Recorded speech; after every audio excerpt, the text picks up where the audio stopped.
Sanibonani, molweni, absheni kamla Mumandla, Phiri kaMsheni, and this is One Life Breakfast Show. This is a breakfast show that we bring to you every Monday. You may have it is 7 o'clock. Even today, it has been one of those days where now we're having our special meeting and appointment. Konalapa studio. Okubingelelayo ke uMandla Phiri kaMsheni, sigo house number 657 kwi Donald Tingey district enaleli extension 2. Kanti ke sithi sikubingelela lapho ku episode number 36. Siyaqhubeka siyaphambili asimine.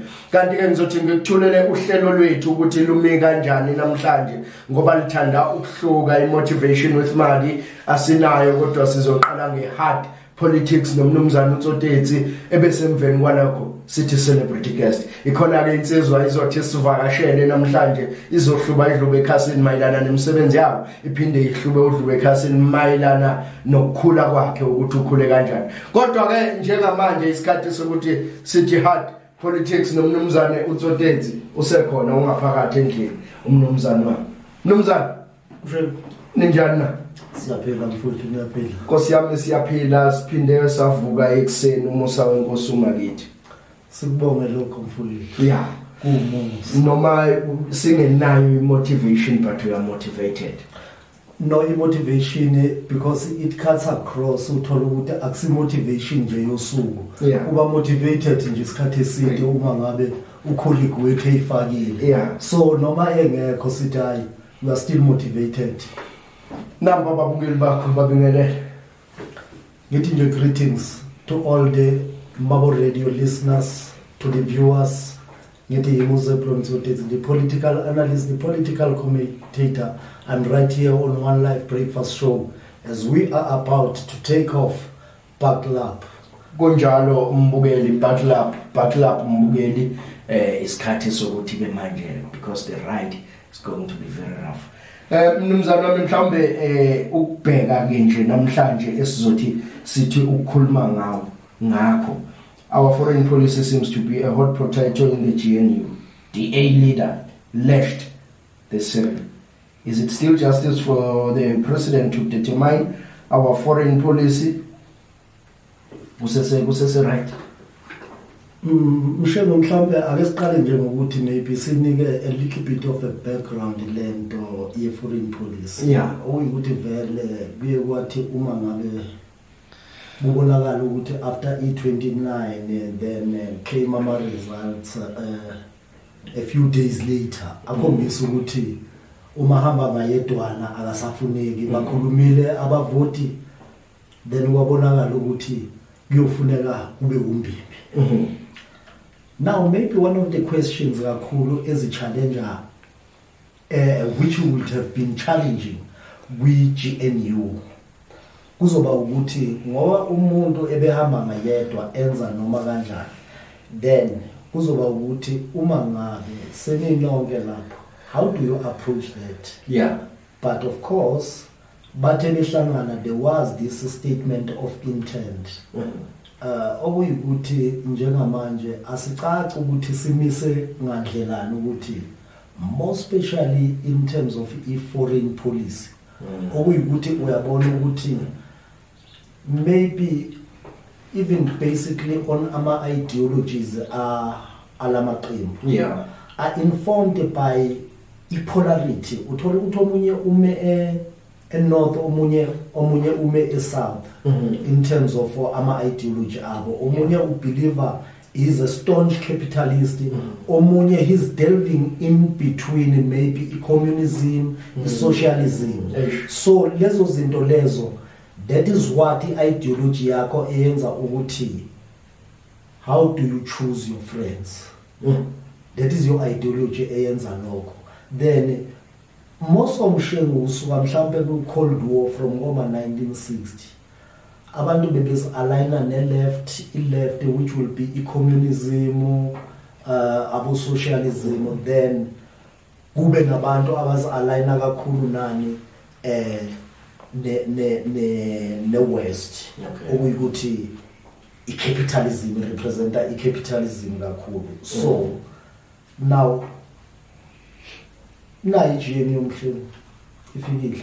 Yeah, mayifikile i-ANC as the former governing party up until the 6th administration. Kwenzekile ke njengamanje as being party ye BRICS. We-BRICS amaqembu amaningi noma amazwe amaningi alaphaya. Amazwe kahle kahle ancike ku-left. Okay. Politically. So lamazwe you go to abo Russia, abo China. China ke isengamakomanisi njamile uqobo ibuswa amakomanisi. When you go to Russia isithe ukushifta kancane. Isithe ukuhlanganisa nani nobukapitali bukhona khona lapha ya. But fast forward emshweni usithintele indaba ke foreign policy. Now, umongameli wethu uma efika ethi iSouth Africa ingabangani nama-ally eRussia noPutin uVladimir per se. Now, kwenza ukuthi umongameli we-DA okuyikuthi futhi uba yiminister kwi-Government of National Unity i-lashed out athi no, akusibangani bethu noPutin. Yeah. Lokhu mshengu kwenza i-challenge ngoba kwenza ukuthi izwe lidunguzele. Yeah. Kube nama response from ngapha, kube nama response from ngale. Ama analyst adabuke phakathi mafanele analyze lento. Amanye ayavumelana nomongameli akhuza iDA ukuthi hayi iDA kanjani, why kufanele kune platform elapha ayafanele uxoxe kuyo akakhulumi ngalento kanje. Kufuneka discipline. Abanye bathi right vele i-foreign policy sinenkinga yokuthi i-policy ye-ANC akuyona i-public policy, akuyona i-national policy. I-ANC nje methi lento yaba nenkinga ngoba i-ANC mayisabusa yodwa bekugcina iyiyo i-government kuyikuthi igcina iyi-state yodwa. Okay. Now njengamanje akukho lokho. Hayi. Angithi akukho lokho. Mhlawumbe i-ANC ifike iqhamuke yenze lenkinga yokuthi okuyikuthi lento ihlala iflega ithi i-leader ye-GNU. Back to differ. Uthi i-leader ye-GNU. I-GNU is the leader. Yeah. Hayi ukuthi i-ANC i-leader ye-GNU. Mhlawumbe isinento yokuthi yajwayela ukubusa isibusa nala engafanele khona. No. I-GNU yiyo eyi-government. Yeah. Hayi ANC ukuthi i-government of i-leader kuleyo. Cha. Now, so bayibo bodwa njengisabezwa bethi we are the leader ye-GNU. So maybe lokho kusafuna just maybe even kwi-national dialogue le ephephotwayo ilungiso leyo nto. Msheko inkinga ye-foreign policy njengamanje inkinga kakhulu ngoba uzothola abo-DA okuyikuthi akuseyona i-DA nje isiyiphathi ye-GNU. Okuyikuthi i-DA incike kakhulu ifavor abo-Israel. Okay. Okuyikuthi njengamanje as a country siphumile silwanani ne-Israel because of i-genocide. Uyayibona leyo nto ukuthi iyinkinganyana within the GNU because that is a position yokuthi sifavor iPalestina endana that position. Okuyikuthi njengamanje ku-GNU whether is that being discussed ukuthi cha phela ayixoxe le ndaba ukuthi why kufavor iPalestina. Because now iPalestina lizothi igama elike lavela kuzwe insuku lathi yena umongameli mayikhuluma lekazana eRussia wathi hayi iRussia yasisiza. Maybe I might add ukuthi na iPakistan iPalestina rana yasisiza during ilento umzabalazo mase during umzabalazo wokuba ne-apartheid. But iqiniso ukuthi yayingasizi izwe yayisiza i-ANC angithi yayingasizi izwe ngaleso sikhathi yayisiza iANC ngeparty ke sekuba nalenkinga esengi-indicateile eyokuhluleka ukuhlukanisa ukuthi njengamanje iparty iANC okuyikuthi igcine ibusa sengazathi yona yiyo ewuhulumeni kanti no iANC can never be the government. The ANC leads the government. Ayisuhulumeni. I-leader uhulumeni. That must be clear. Now, iRussia nayo kanjalo. Yeah. EDA ayihambi, EDA ibelieve kwi-capitalism kakhulu, ama-neoliberals labo, or ama-liberals for that matter. I-ANC though ishiftile isithathe iposture yani yokuba yi-broad church okuyukuthi inama-capital inama-komanisi phakathi inayo yonke le ndidiyela elapha phakathi iposition okuyukuthi iposition yayo eye yashifta ukuwa kwani ukuwa kwe-Berlin Wall 1990 ukuhlukana kwe-West Germany ne-East Germany lawa luyabonda uhlukanisa lelizwe 1991 yaqhubeka phansi ilukhunji USSR. Okay. That's where we get a shift la ANC iye yatholakala isibambiyeke ukuthi kahle kahle sisamene communism or socialism or isikanye yaqala yavula lento. Kwangena wonke umuntu ke ugwede mantashe uzothi hayi mase kuyikuthi uthuvulela umoya kushisa. Uyaye kungene nenconco kungena konke. Ungenileke manje kuyinkinga kuphakathi ke. Angithi so we-broad church. Phakathi ke kuwe kukhona izinto ezinhle mhlawumbe according to wena nezinto ezimbi zizonke lapho phakathi. That is your character. But then now mshini umbuzo ubuzile wathi is it still relevant ukuthi iANC isithathele yona decision iyodwa ithi determine i-foreign policy. Hayi, it cannot be mshini. It cannot be. I-answer kufuneka ibe clear ukuthi ayikwazi. Ayikwazi ukuthi ithathe iyodwa i-decision. Lapha uhulumeni ubambiswana ulapha ngoba umuntu nomuntu okhona lapha kulamaqembu awu10 akazange uzosupport iANC lapha uza naye une constituency yakhe emvotela ukuthi agcine lapha akuna favor khona ukuthi uyithole lapha ya lapha ya ngikwe amavoti ami okuyikuthi constituency yami ibhekile ukuthi uyiserva kanjani njengoba ulapha noma uze lapho uzonceda iANC ukuthi implement lezi zinto ukuthi thina njengeqembu asamna lezo zinto.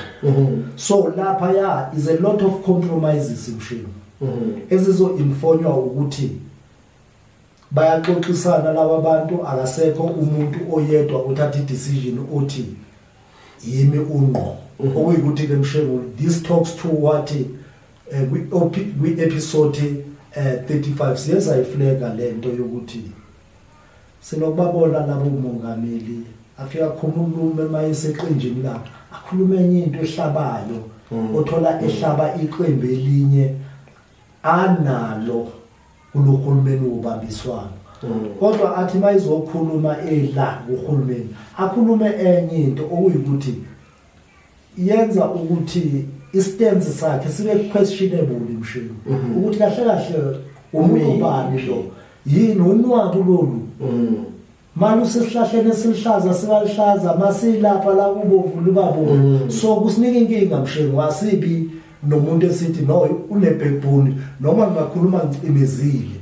lo muntu ngiyazi nje ukuthi umuntu onje iposition yakhe so ilezo zinto msheni ukuyukuthi ngiyaphikisana nokuthi unilaterally so iANC can determine our foreign policy because umuntu even as individuals nje akekho umuntu kunezinto esikhalayo ngazi ukuthi if uthi wena mongameli it's our ally remember ukuthi sihambe sathatha iposture yokuthi we are non-aligned. Non-aligned asinciki namuntu sibaphakathi nendawo sisipositiona as abantu okuyikuthi sizo mediator la kuliwa khona but now naba abantu ababili bayalwa wena uyavela uthi no ngithatha i-alliance stance ngizonihlukanisa kodwa uyaqhamuka futhi wena uqhamuka sewuthi hayi umngani wami lona omkhulu then uthini lo omunye okuyikuthi ulwa nalo muntu ke manje are you still qualified ukuthi udlale i-role of being a mediator khona lapha then into yakho sekufanele sithathe with a little bit of hitswayano ukuthi into yakho inenkinga asazi ukuthi iyophuma ibe njani Mshimu but in short Mshimu my view ukuthi iANC ayikwazi ukwenza kanjalo mfuthu ayihambe ihlangane nalapha ya ngiyazi ukuthi kunohla olulapha ya okuyikuthi lilidwa usekela mongameli uPaul Mashatile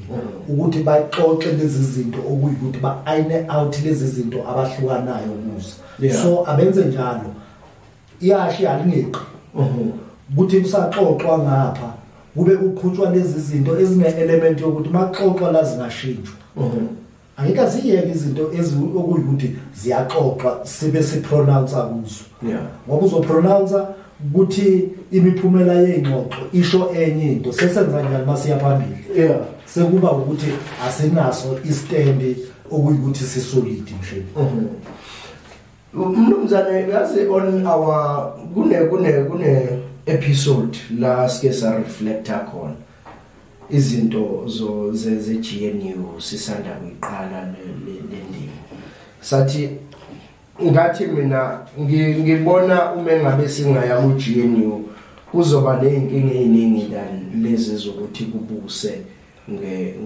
ngomayedwana ngoba ngike ngakubona le la ngihlala ngakhona la ngibuya ngakhona emakhaya kukhona lokho kudonsisana ngoba kwaseqali ubuswa ngokubambisana ngaleso sikhathi so ibukeka lento izophenduka inkomo yomqolisi abanye bethi ayilana abanye bethi ayivuke njoba ngibuka le statement lesi osishoyo somunye ethi obhululu bethu laba omunye ethi ayicha akubona obhululu laba kuyabonakala ukuthi mhlawumbe uhamba kwesikhathi lento izohamba iphenduke inkomo yomqolisi mangabe bengeza ukuhlala phansi babonisana ukuthi cha mina ngicabanga ukwenza kanje nomunye yaphendula athi ungenzi kanje bethi sebeskipha istatement ebantwini beskiphe ukuthi bahlale bonke babonisane uyishaye esikhokosini Mshimu lento inkinga Mshimu ayisuki nje kunational besilokhu lento kuyikuthi la iye yayiveza khona kakhulu lento iveze kohulumeni basemakhaya sababona bengekho stable ohulumeni basemakhaya of which bekuyinkinga lokho ngoba iservice delivery ila kohulumeni basemakhaya those people abaphezulu beza just namapolisi aguidayo nagavinayo but iservice delivery ila kohulumeni basemakhaya sibonile beyenzeka lento Mshimu maybe around from 2016 yeyaqala lento sawubona lo mkhuba kushifta kungabi stable kungena imeya isasa ishintshiwe kungenele kusasa ishintshile kulama project akade eqhubeka kusephumile lokungena omunye uthi angingeni le yanto mina sibona ama project alahlwa endleleni Mshimu kuyikuthi zimali zabakhokhi bentela lezo ezilahleka nje kanjalo ama project ashiwe nje into kanjalo ngenxa yaloya kulini othola ukubambisana kakhulukazi oqale njengoba ngisho la uhulumeni basemakhaya osinike inkinga into bilokhu ikhona ukuthi hey lento mayingahamba izifike kunational ingakanjani ayenzekile ke Mshimu yenzekile uyabona ukuthi ezinye izinto sezenziwa ngenkani ezinye izinto zenziwa ngenkani ngoba siflekile indaba la behlukana khona kakhulu nje laba bantu foreign policies part 1 a fraction yendlela abahlukana ngayo in terms of education ibhela bill esisayiniwe eyibhela act manje kodwa engingazi ukuthi kufanele ngithi nayi act ngoba umengameli ufike wayisayina wathi esuka lapho wathi uyasuspenda amanye ama clause 4 no 5 unika amaqembu ukuthi akhulumisane for 3 months, then wayibuza ukuthi in terms of the provisions zemthetho umongameli uyithatha phi lento ayenzayo? Uyithatha phi lento ayenzayo? Kahle kahle imfonyo yipi provision ukuthi afika sign ebesevula i-consultation. Now leyo nto idala inkinga msheni ukuthi this is an act irrespective ukuthi wena ususpende the implementation ka clause 4 and 5. Now unika abantu ithuba ukuthi baxoxe. Mabexoxa la befike uthola ukuthi those that are against lawo ma clause lawo uthi wasuspendile bayiwina. Mabewina angithi lento kufanele ibuyele eParliament manje. Then inkinga ke msheni ukuthi in terms of the provisions msheni wekhona umongameli ukwazi ukubuyisela lento kuphela eParliament uma ngabe engahambisani nayo ukuthi kunezinto ezishayisana neconstitution, then uyakwazi engayisayinanga athi ake ningilungisele lokho. Hayi afika esayine ebesethi hayi xoxana, ayikho leyo msheni. Angikusho okokuqala lokho, ngiyaphinda maybe okwesithathu ngikusho ukuthi ayikho lento esho ngomongameli. Ipopulism nje ayenzayo ukuthi ufuna sithi uyalalela. Kuyikuthi ulalela ngandlelane ekhanda imithetho ethile esingayazi emisha. Now leyo nto mshemu ibuya khona la ekutheni ngithi ubambiswano lo inkinga mshemu emazweni kakhulukazi in terms of lezo zinto siseyi a very young democracy. Okuyikuthi isafuna sibuild just idemocracy yethu. Before siya ku zinto zabo ama-coalition. Ama-coalition mshemu abantu, if you go to the Scandinavian countries, your Norway, lawo mazwe alapho, go Sweden, lawo mazwe mshemu akhulile madala kwi-democracy, so ne-coalition yakhona bayimanage lula lapha yakubusa ama-coalition kahle kulawo mazwe. You go German bawa-manage kalula. La ekhaya thina sisalwa justice noba stable kwi-democracy, let alone ama-coalition manje. So sesixhumileke kwathi i-democracy yethu ingakavuthwa saya kulento eyinkinga-ke efuna ukumanejwa-ke ngoba njengamanje noma umuntu uyayimaneja lento ayimanejeki ngoba ngizolokhu ngenza isibonelo ngani ngohulumeni wasemakhaya.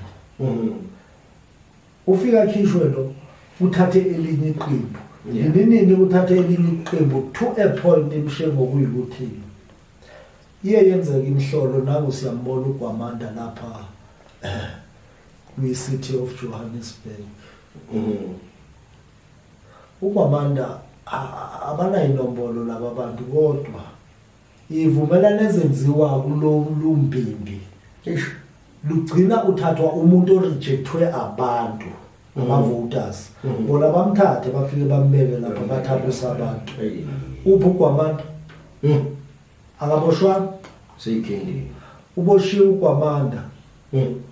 Wathola ukuthi lento ayiboshelwayo bebeyiflegile already iDA umpophalatse the former mayor.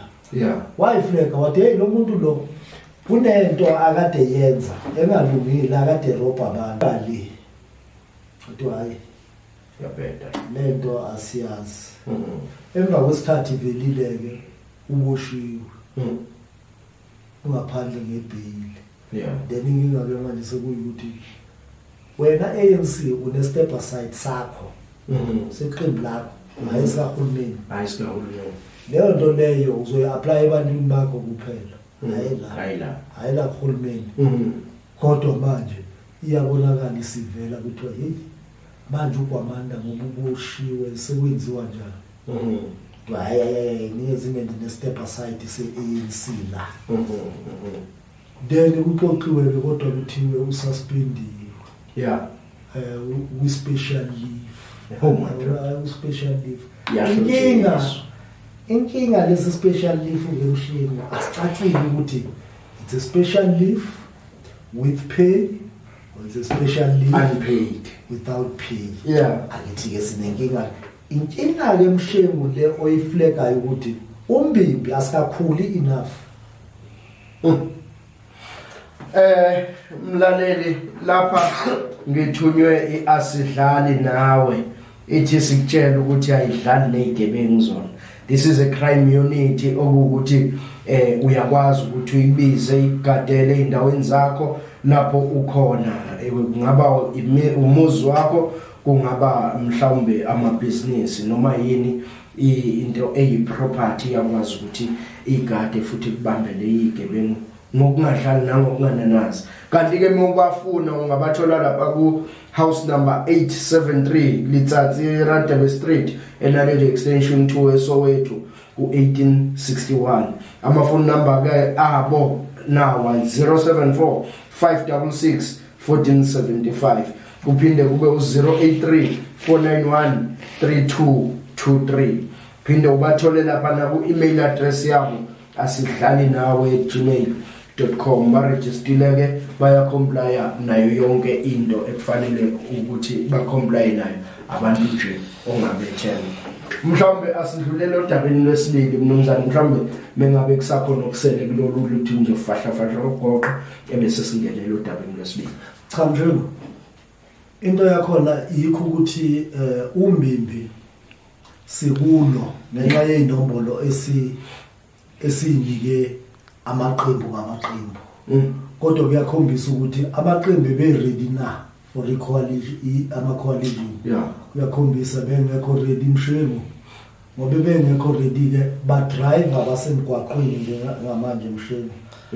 Hayi abazi ukuthi kufanele ba-drive kanjani. Yeah. Kuyinkinga sesizophila emseni nje ukuthi siyayiqeda i-term ye5 years. Besifisa ukuthi iqede. Yeah.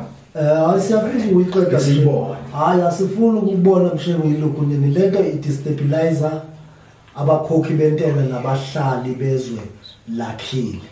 Asifuni leyo nto ngoba seyenzekile ukuba ibizoqhubeka just abafowethu bakwazi ukubekezelela kungabi nobhongoza phakathi kwabantu bekhona bethi bayasebenzisana ube nobhongoza uthi hayi lo yamncane lo yamkhulu nibambisene nje njengoba ninjalo lapho ifact ukuthi uhlulekile ukuthola an outright majority whether una 49 or una 1 inenza nilingane leyo nto leyo inkinga yayo once ngathi ngena kulolu.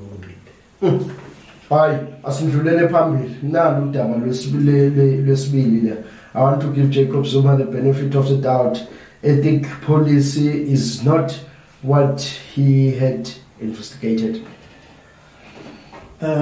Mshengu bengithanda manje umkhonto ukhandiwe kuke kwavela indaba yokuthi hey leli qembu leli Yeah.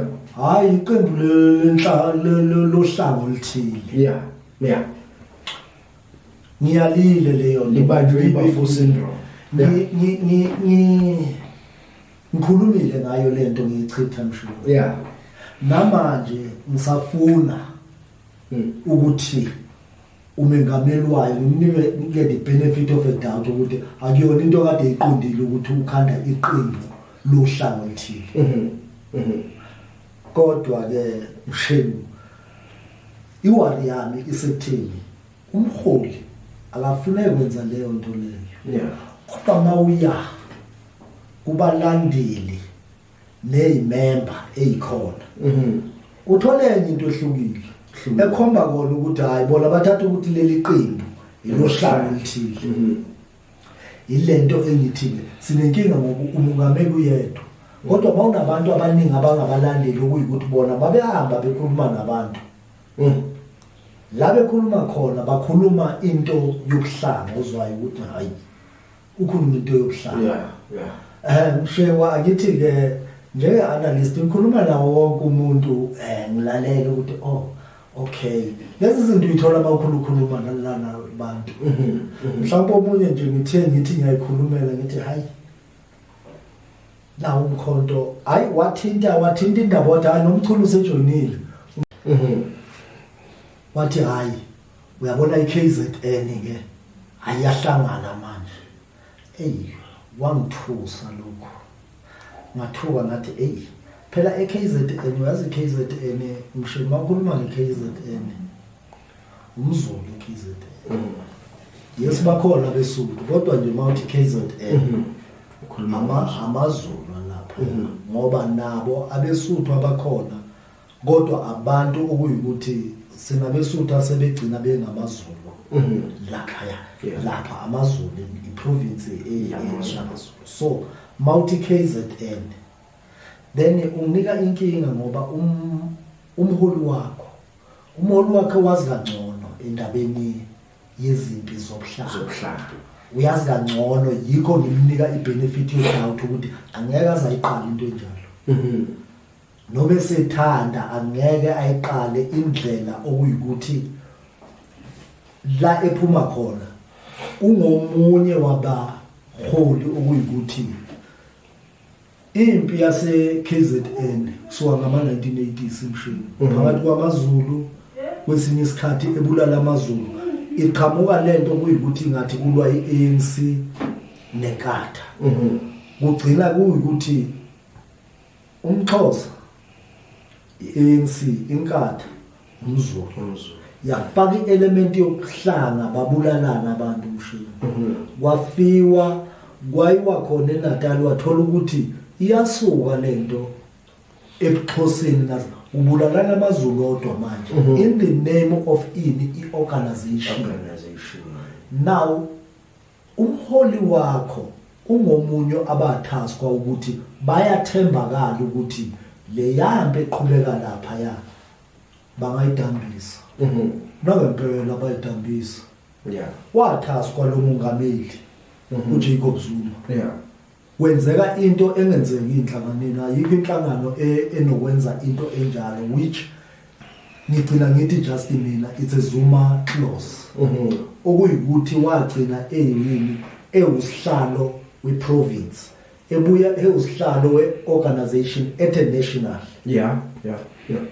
okuyikuthi ayenzeki leyo nto ayikwazi ukwenzeka mshini kodwa yenzeka ngenxa yokuthi inhlangano yayimethembile ukuthi angakwazi ukuthi afike ayidambise alethe ubumbano kule ndawo yes wadlala iqhaza elikhulu kakhulu impi yagcina idambile leyampi lapha ya umongameli yena lo uJacob Zuma uyazi kahle impi yobuhlanga eyenzeka ngayo 1994 eRwanda amaHutu namaTutsi uyazi ukuthi close to 1 million yabantu yafa lapha ya eRwanda ngani ngento yobuhlanga ubuhlanga buyisihlava nje esibi mshengo esingalibhubhisa izwe so ngethukile ngathi uma ngabe lenhlangano kufuneka ilungise lento ikwazi ukufilter down just kungabi into eyaziwa abaholi phezulu ukuthi cha asilona iqembu lobuhlanga siyiqembu elibhekele wonke umuntu oseningizimu Afrika uma ngabe silithola ithuba lokuthi siyabusa hayi ama services siwasa kuwo wonke umuntu ama province nje u9 ngokungancithezi sikhethelela senzelela sithi hayi labaya ngoba manje mshimo angithi njengoba sibeke umongameli yethu ubusuba nabantu abangabalandeli bakho abalandeli beqembu kube ukuthi banenkinga enjalo iqembu mshemo likhula ethi ama branch mawujoyina iqembu lijoyina ama branchini manje mawungathola ema branchini abantu abakhuluma kanjalo abakhuluma izinto zokuhlanga ujoyineka kanjani ngoba abantu abajoyini national abajoyini national bajoyina la lo muntu lo mayehamba lithengisa iqembu ukuthi abantu bajoyine uthini ukhuba yona lento yokuthi hayi amaZulu asehlangene iKZN ihlangene asikwazi ukuqhubha ipolitiki enjalo kulesi sikhathi samanje asikwazi ingasibuyisela emuva mhlambe ngamamayela amakhulu umshemo ukuthi kuyinkinga lokho akucontribute maybe ekuthuthukeni nasekwakheni wezwe. Inkulumo enjalo isikhathi esiningi vele ngakhulunywa abantu ukuthi mhlawumbe abazange bayiwitness noma bayibone ngamehlo lento yokulwa kobuhlanga. Thina siyesa ibona sasondelana impeya inkulu kakhulu ngo94 enqothu la kwabulawana khona njobusho uthi yasuka lento kungathi amaqembu yagcina nokuhlanga phakathi ngoba wawusuzwa laba beIFP bethi sibulala laba abalentuzana abesuthu nalaba bethi hayi iANC ngeyethu thina. Mina ngikhuluma into yokuthi namanje la sibuya khona emakhaya isesekhona le yanto yokuthi amaZulu side abesutha side nokuthi kuyinto esafuna ukuthi ilwiwe ngempela engathi njoba usho ukuthi abantu engathi bangangayibuka leqembu njengeqembu eliletha ukuhlukana ngokubuhlanga. Mshebo idemocracy kahle kula ukwazi ukukhetha khona ungabi qualified ukuthi ukhetha entweni nje eyodwa awukhethi mawenza njalo iyona nto onikwe yona le ukuthi yiyo or else. So siyafuna amaqembu amaningi mshilo with the variety mshilo sisatesta njengoba njenga indicate ukuthi sisebancane ku democracy njengamanje ukuthi uhlelo kuyilona olisebenzayo ngempela yiluphi sisesenkingeni nasekalitholi. So amaqembu athile mayiba maningi iphuli bankulu then lapho siyakwazi ukuthi alright uyakhetha leli yaqembu uma ngabe leli lihluleka maybe ngohlelo namapolisi walo ukhetha elinye. So umkhonto ufike weza wa disrupta i-status quo okuyikuthi bese sigcina nje sesazi ukuthi no ukhongolose obusayo. So amavoti amaningi athathwe umkhonto wenze ukuthi ukhongolose ehle from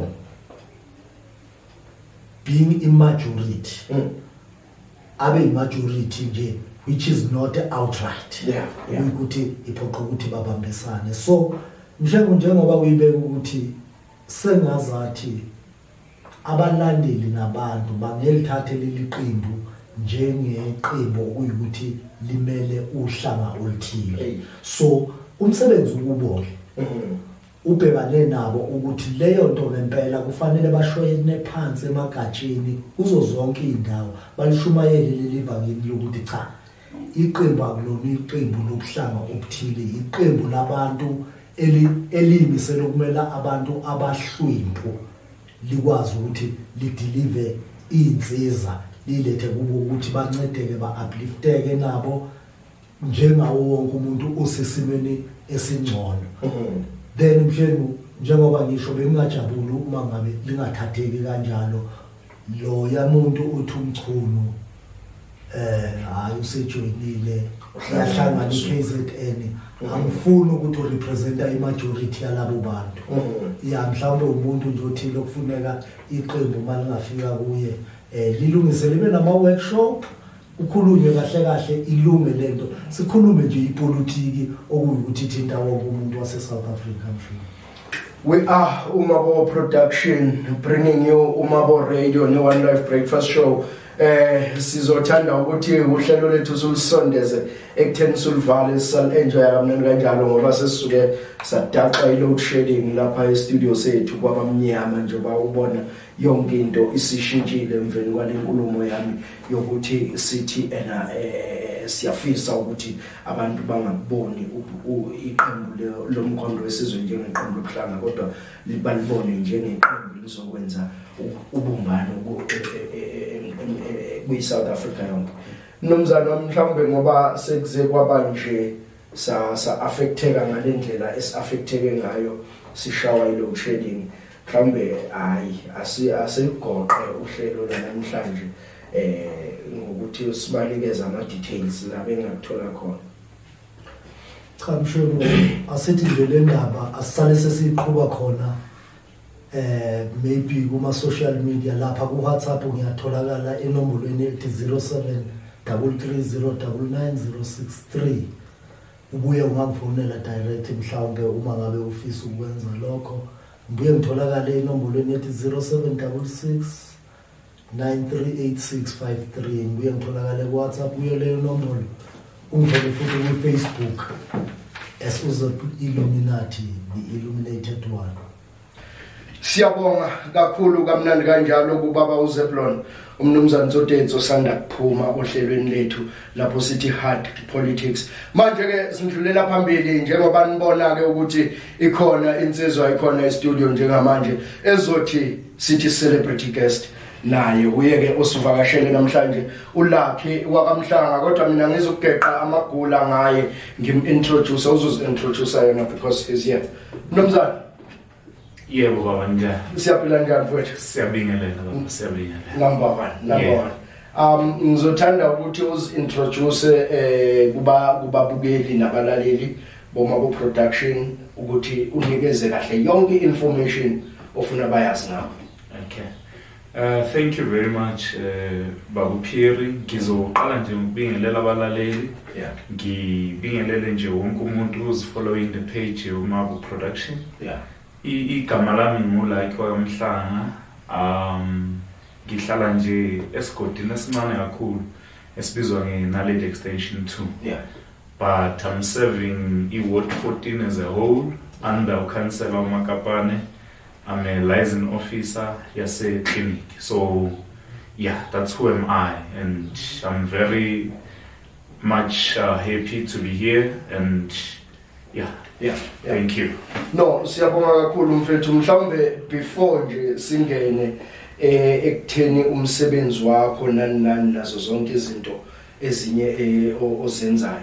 Mhlawumbe ake sithole ukukhula kwakho ukuthi njoba uthi server under Ward 14 eNaledi Extension 2 ukhulelaphi wena, uzalwaphi, ekukhuleni kwakho yayikhona intendo yokuthi ngiyoba yi-liaison officer ngelinyanga? Ngiyabonga umbuzo kakhulu. Engithanda ukuveza lapha ukuthi ngikhulela eWard 130 eMkhukhwini. Yeah. So it's just few kilometers away from here.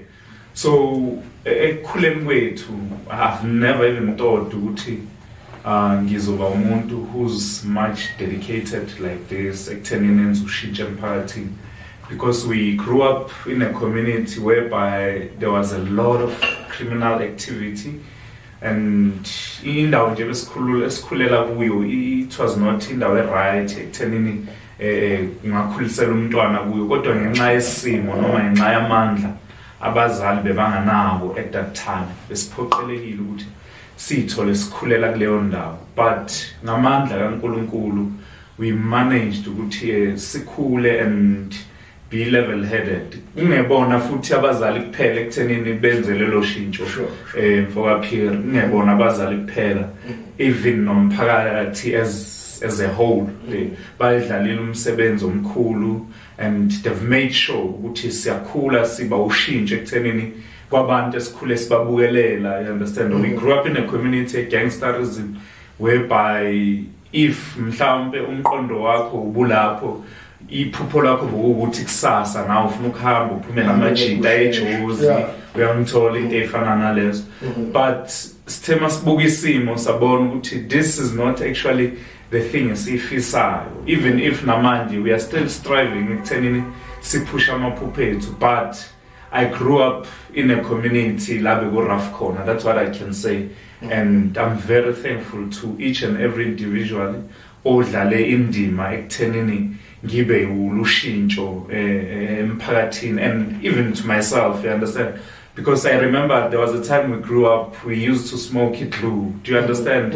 That background? We used to go Emden. There were places like MA5, Begnama, some of our friends, we used to go there, but the impact out of that, it was not a good impact because of besifuna namashi in order to go and still siyotshontsha insimbi, to go and steal emaplazini into efana nalezo. But hence I'm saying above all I thank God.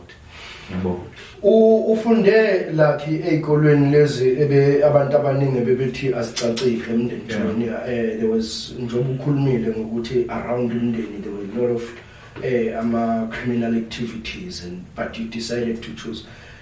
Inspiration uyithola aphi after ukuthi ufunde uze uqede mhlawumbe isikole ufike ko matric, because people might not know you matriculated, you understand, uye wafika ekutheni complete isikole. The inspiration out of indlala, the inspiration out of ukuhlala emikhukhwini mhlawumbe nethayo at some point mengabe imvula inetha, uyithola aphi le inspiration? Let me start by saying big up to feeding scheme. Understand? Because of I had this drive to say nanoma ngaphuma endlini ngingadlile, but ngizothi mangifika esikolweni I'll get something. You understand? But more than everything, you understand, I would say I think lento ibisegazini. You understand? Lento yesikole, as much as umuntu ubekhulela in that environment. So ngifunde nje kule uzo le ikole ezintathu lezi. I've went to Emseni primary school, I went to a Kingswell secondary, it's also a primary school. I've went to a secondary, Mdeni secondary. So this is an interesting part of it. While I was at Enakunjanen, Emseni, in 2003, I remember very well, ngiyakhumbula ubaba Mwadlule emhlabeni, and things started to change endlini to an extent ukuthi besekubheda ngale ndlela ukuthi sike silale nje singadlili. Kodwa hence I'm saying, hence ngithe mangiqala ngathi big up to feeding scheme. I knew ukuthi when it's Monday to Friday angeke ngilale ngadlili. You understand? As much as isalukwazi esingikhulisayo besiphanda by all means, but besingafani phela uma ngabe umuntu wakhe angasekho next to her, you understand, ukuthi ama-assist. But ngiyakubonga konke lokho. Then I've went to a Kingswell team during my grade 5. I went there, Kingswell team. I played the rugby. I was very good. Trust me, I was very good. I even got a scholarship. But they told me mangithole scholarship going to my grade 8. Which no, I can't go to ey'kolweni zamabhunu and stuff like that. Thina abazali bethu bahlukumezekile through the apartheid government, you understand? So I didn't go there. I've went to Emden Junior. I did my grade 8. I was a very good student. Trust me, I was a very good student. When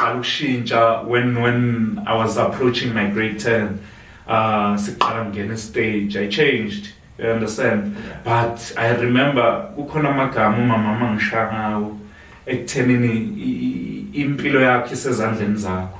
So lawo magama lawo angithinta kakhulu because I've seen it change. It's like I was going back to land eyenzakala elokishini whereby there's gangsterism emkhukhwini, whereby abafowethu the only thing they'll think about is alcohol, the only thing they'll think about amantombazane and stuff like that. But I told myself, you know what, I'm not gonna fail. Sengipushe isikhathi eside kanje.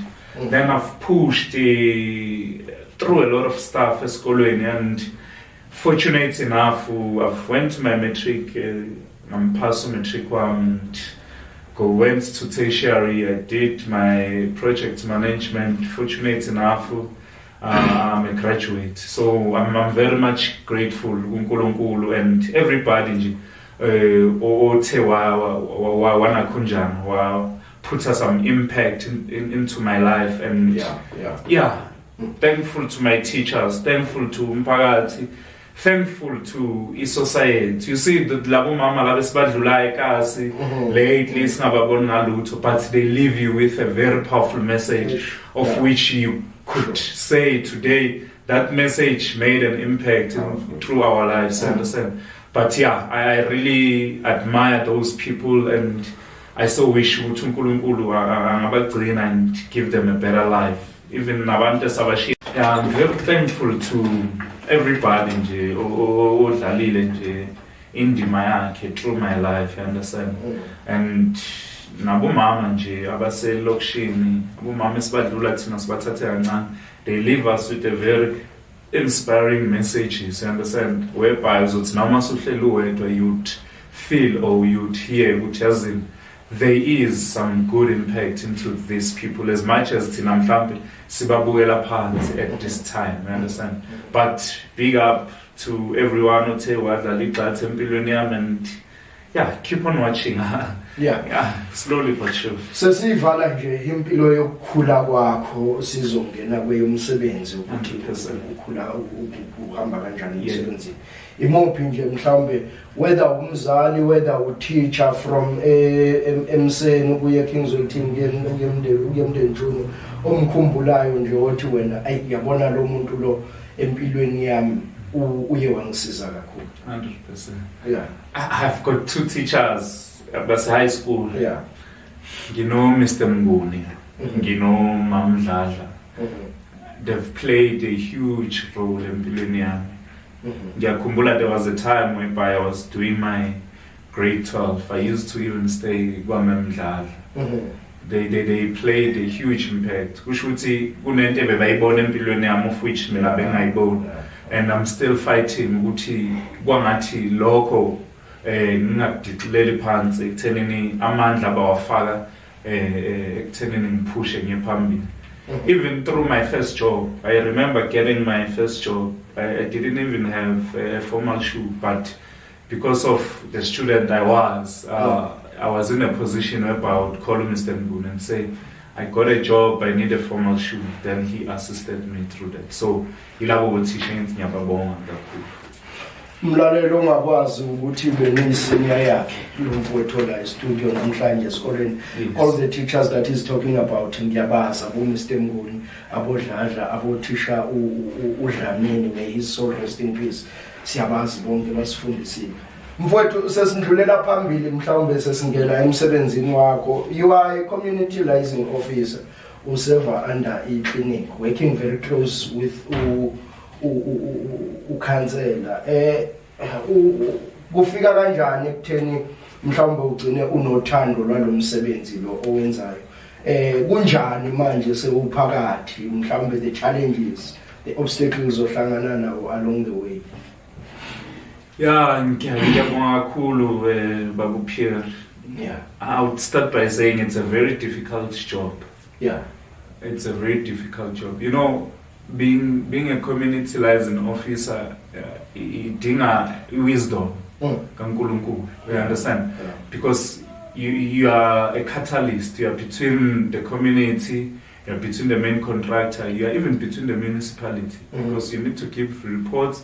You need to make sure that there is a good balance between umphakathi, the main contractor, and ECLJ as a whole. So when I started this job, I remember it was the 8th of March 2021. Hey, we took so long. Yeah. 2021. When I started this job, I thought it elula. I wouldn't lie. I thought it's an easy job.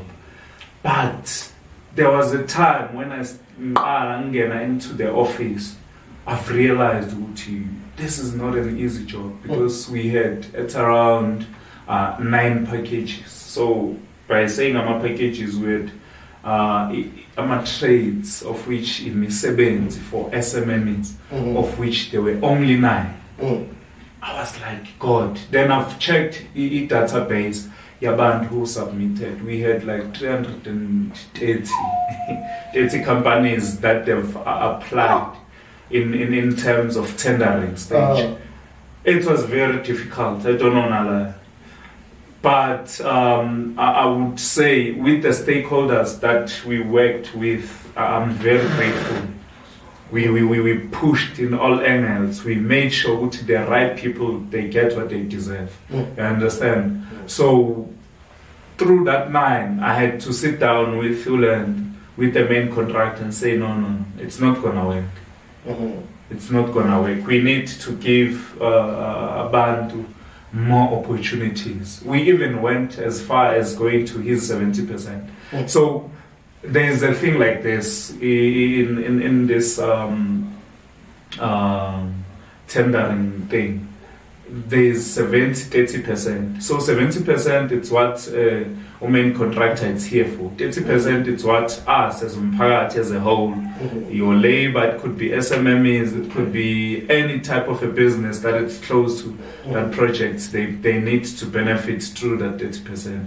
Yeah. So we even stretched to an extent whereby we needed to touch base on 70% in order for us to absorb as much as we can in terms of number my SMMEs. So yeah, we pushed through this job. There were many challenges, I don't want to lie. There were even life-threatening challenges. But man, having God, having his support, knowing what you're doing, you understand, without using our faces, without using any political power or anything, but focusing, turning the rightful people they need to benefit, and make sure Uti, when you appoint, you make sure by all means Uti, the people that are benefiting are the people within ward or within your zone. So yeah, those were the things. But fortunate enough, today we've pushed to an extent whereby we are in 70% in terms of completion of the project. We anticipate to be done by this December, you understand? So that people, they have their product next year. Yeah, it was not easy. I don't want to lie. It was not easy. We even went to a process whereby I'm working with a dead contractor currently.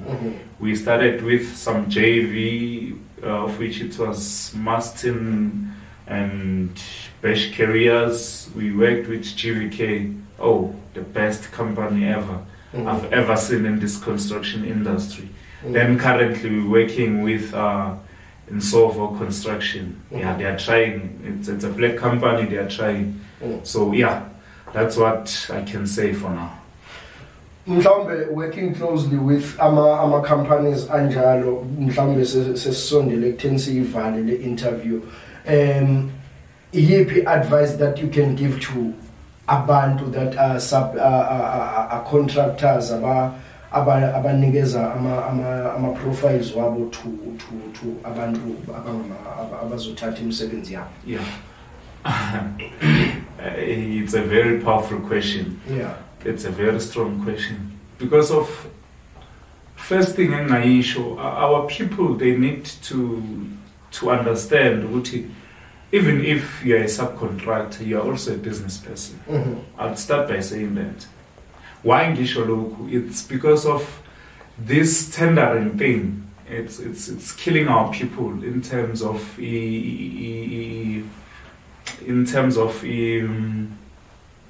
I wouldn't say ownership per se, but abantu bakithi banalento yokuthi they need to be in, even though their papers don't allow them to be in. You understand? So those are the things I managed to deal with the stakeholders that I was working with, to say, make sure that your paperwork is correct to an extent.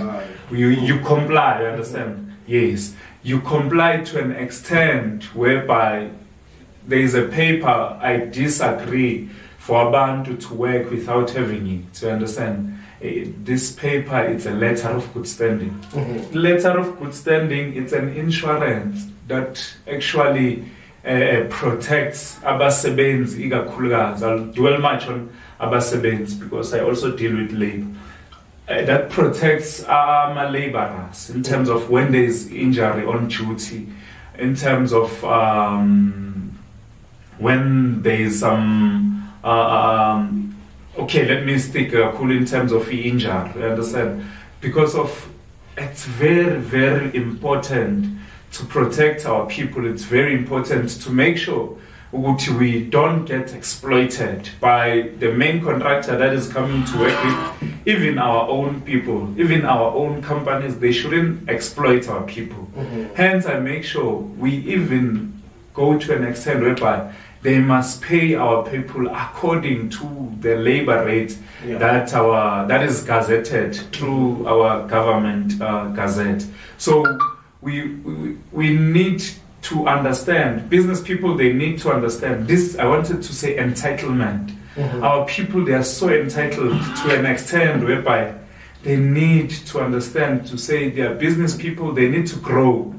Not stay being SMMEs. They need to grow to be big companies.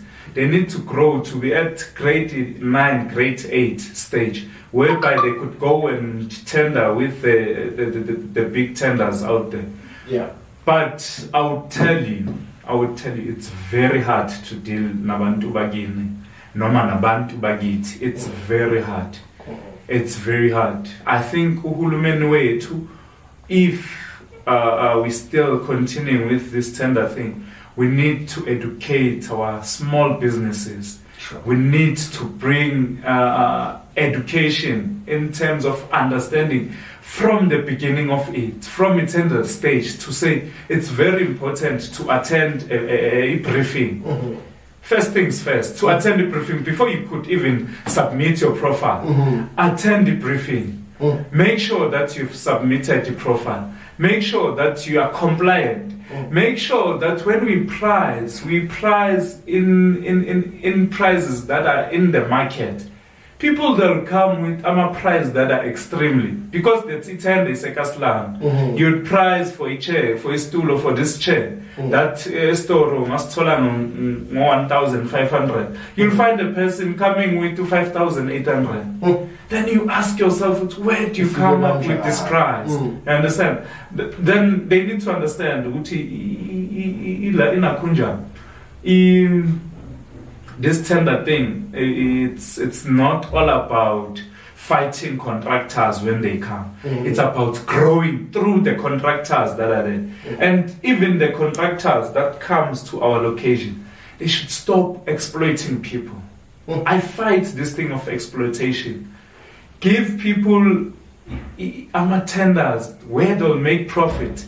Help people. When you see our people now, whatever task that they are given, they're spending much time in a way whereby they can never make profit. Tell them, educate them. So it's sad because with the first contractor, we were at a stage whereby we would even fight with them because of the exploitation, where they take money from our people. When it's time to pay, they don't pay our people on time. You are killing that small company. You are killing our own laborers, because when we work today, we expect by month end, if you're paying us, if our contract says you're paying us by month end pay us. Understand? It goes this thing through even the city. Yeah. The city on itself, they need to pay contractors on time. Yeah. Because if they don't pay contractors on time, contractors won't be able to pay us on time. This thing, it's a chain. And please, I so wish in the next project, our people, our SMMEs, our laborers could be very much protected, could be in a position whereby they understand their rights. You understand? People, they are getting exploited. People, they are getting misused by these people who are having power of money. You understand? They misuse their powers.